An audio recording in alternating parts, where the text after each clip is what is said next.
Hi friends, இன்றைக்கி ஒரு சுவையான மீன் குழம்பு ரெசிபி பார்க்கலாமா? வாங்க பார்க்கலாம். ஃபஸ்ட்டு கடாயை வச்சுட்டு எண்ணெய் ஊற்றிட்டு நல்லா காஞ்சதுக்கப்புறமா கடுகும் கொஞ்சம் வெந்தயம் போட்டு நல்லா பொரிய விடுங்க.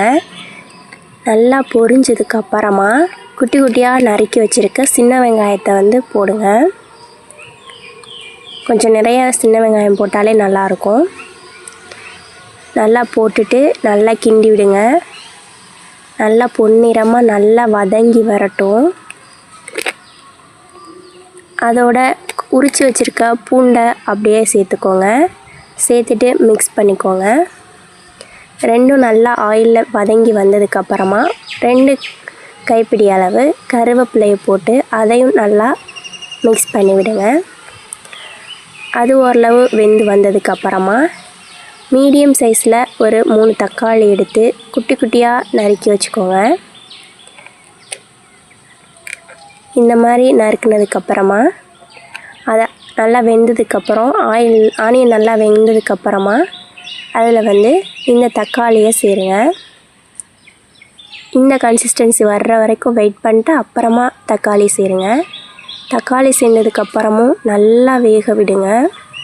வேக விட்டு வச்சுருக்க அப்புறமா முன்னாடியே கொஞ்சோண்டு புளி எடுத்து ஊற வச்சுருப்பீங்களா, அதை எடுத்து கரைச்சி வச்சுக்கோங்க. இன்னும் நல்லா வேகணுங்கிறதுக்காக கொஞ்சோண்டு உப்பு போட்டுட்டு கொஞ்சோண்டு மிளகா பொடி, சரக்கு பொடி போட்டு நல்லா மிக்ஸ் பண்ணுங்கள். இந்த பச்சை வாடை போகிற வரைக்கும் நல்லா மிக்ஸ் பண்ணுங்கள். மிக்ஸ் பண்ணதுக்கப்புறமா அதில் கொஞ்சோண்டு புளி ஊற்றுங்க. கரைச்சி வச்சுருக்க புளி தேவையான அளவு தான் ஊற்றணும். ஊற்றிட்டு நல்லா மிக்ஸ் பண்ணிட்டு கொஞ்சம் கொதிக்க விடுங்க. அந்த பச்சை வாசனை போனதுக்கப்புறமா தான் ஃபிஷ் துண்டு போடணும். கொஞ்சம் நல்லா கொதிக்கட்டும். தேவையான அளவு கொஞ்சம் தண்ணி ஊற்றி நல்லா கொதிக்க விடுங்க. இந்த மாதிரி நல்லா கொதிக்க ஆரம்பித்ததுக்கு அப்புறமா தான் இந்த மாதிரி கொதிக்கணும்.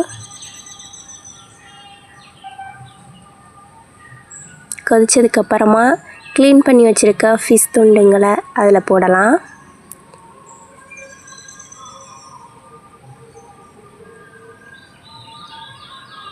நாங்கள் இன்றைக்கி மீனோட தலை துண்டு எல்லாமே வச்சு குழம்பு வைக்கிறோம். போட்டதுக்கப்புறம் ரொம்ப கரண்டி வச்சு கிண்டாமல் லைட்டாக மட்டும் கிண்டுங்க. ஏன்னா ஃபிஷ் கரைஞ்சிரும். ஃபைனலாக ரெடி ஆயிடுச்சு ஃப்ரெண்ட்ஸ். வாங்க சாப்பிட்லாம். நீங்களும் ட்ரை பண்ணி பாருங்கள்.